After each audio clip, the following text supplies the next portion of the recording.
43. Toward the end. Okay. And then, but it also ties to all of it's entered multiple times on the subsystem tab as well. Okay. So it would apply, you know, our discussion should apply to the whole document. But I'm just thinking we need to find a different artifact. Probably could take the 747 off of the logistics tab. Because it would be required for like an ops acceptance or IOC, we'd be looking for that. But typically it's the commander from the units actually sign these, and they really don't sign them until the testing's complete and everything's in place. So I don't know if we're expecting the units to be accounting for the equipment prior to trial period or not. I mean, it's just a discussion. Well, so that raises a whole interesting question too. Yeah. With contractor ops and our O&M strategy, I'm not sure Force Ops will want to take responsibility for the equipment. That's probably an open question to be worked. I don't know. I'm just talking out loud. Maybe that's so the government, they're either going to be on a GFE list to the contractor or on a government equipment account. Mike, do you see Force Ops taking that, or would that be an MCO? I would see Force Ops taking that once the test is complete and the commander is accepting the maintenance and the training and operations for the system. That's typically what that's for. So that would be. So in my mind, that would be after or right to OA or right after OA for IOC. Right. That's kind of squishy on this program because Force Ops. We were talking about this offline yesterday a little bit. Force Ops has responsibility for the mission, but when it gets down to the Force Ops commander accepting responsibility for the actions of those contractors, I'm not sure how that. Well, I'm not saying that he's taking responsibility for the contractors necessarily, but let's say the equipment gets damaged or gets lost. Whoever signs the APTO 47 is responsible for that. So if, like, say a forklift runs into it, or a trolley, or a truck, or something happens, it gets damaged, then somebody's responsible. There'll be an investigation, and whoever's responsible for that equipment, if it's on an equipment account, an Air Force equipment account, then it's the commander. If it's on a GFE list signed to a contractor, then it's the contractors. So we just need to flesh all that out. Yeah. Okay. And it gets complicated too because you've got Schriever stuff and you've got stuff up at Clear. So, okay. Yeah. Well, we're asking more questions than we're getting answers. That's good. That's good. That's good. I agree with you, Wayne. This village at Force Ops. I have those same concerns, that it's really just physically located here. Yes, we oversee the mission. But you're not. But that's it. And that is a big question, that space in between, who's responsible for that equipment. Yeah, I mean, there's this overall responsibility, and then that you get into the nitnoid little details, who's responsible for that piece, and it's there's a lot of work to do. It's really just breaks down to who has custodial responsibility for it. It's not who's responsible for the system. SPO owns the system from cradle to grave. So the whole thing about the equipment account is they're an equipment custodian. And so it's who's going to end up with the custodial responsibility of it. So it's either going to be on a contract, which will be dictated in the contract that it's on a government furnished equipment listing, or on a U.S. government Air Force AFRAMS kind of account. So, and the U.S. government account.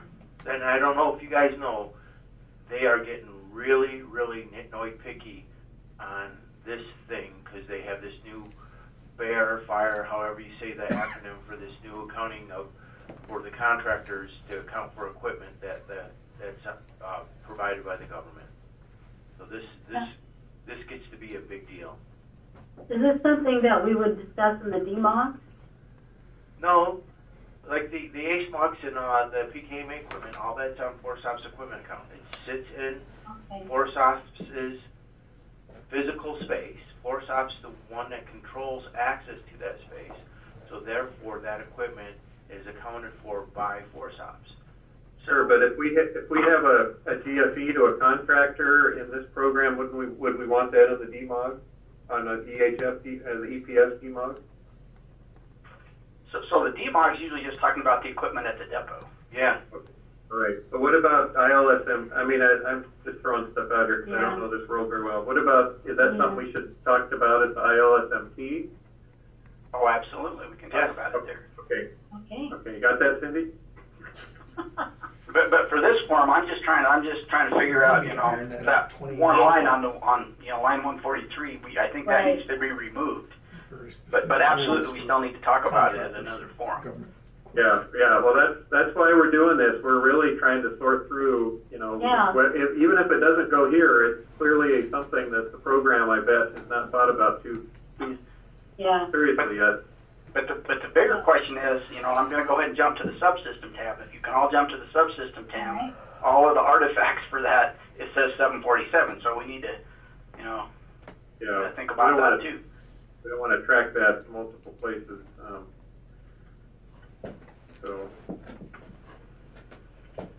Let's make a note on that. Yeah. So it's a general APTO 747 issue, custodial responsibility. Who's going to have it? Will we DFE it? Will Force Ops take it? So we've got questions there to work on. Well, yeah, and definitely I want to. Okay, so as the definitely shouldn't be on I don't think an Air Force account until the DD-250's been signed, because until that happens, I think the contractor is still responsible for it, and they're looking at right. So caps will be DD-250. I suspect because of the source of the other two segments, I don't know if there's any DD-250s involved with those. There are ones that have FRDC and ones that I know they're government. With the TNC terminals at 1149. Okay. Like the shipping Yeah. slip. Same thing for SSC Pacific. We were targeting to use 1149.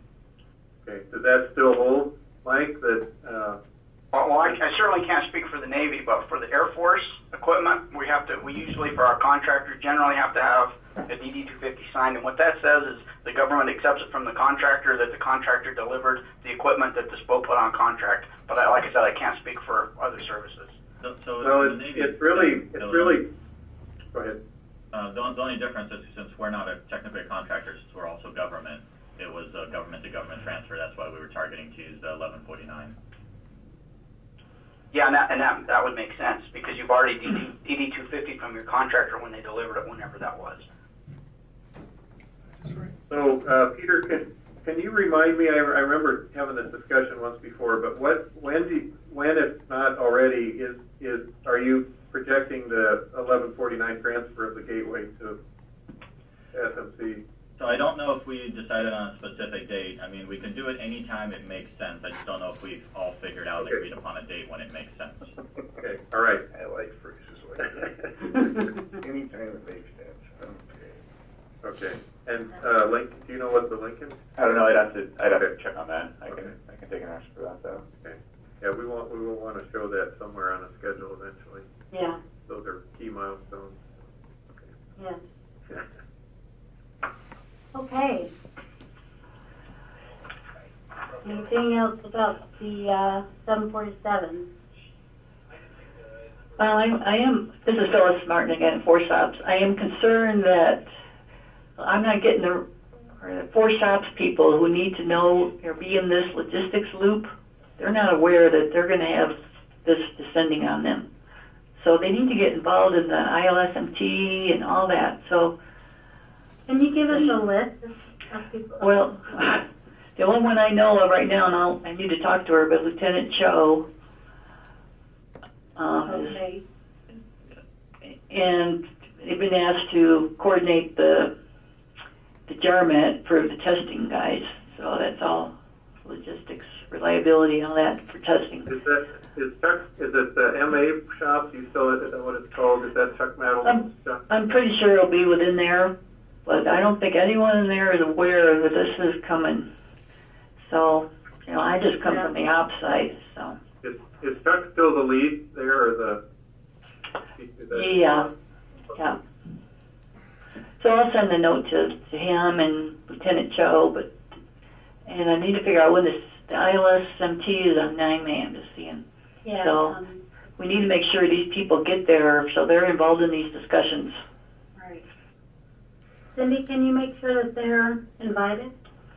Yes, they're invited. Well, Chuck is. Chuck RCP to come to the DMOG for TKMA and AHF, but not to the ILS&T. So I'll loop back around to him and highly recommend that he comes to the EPS ILS&T.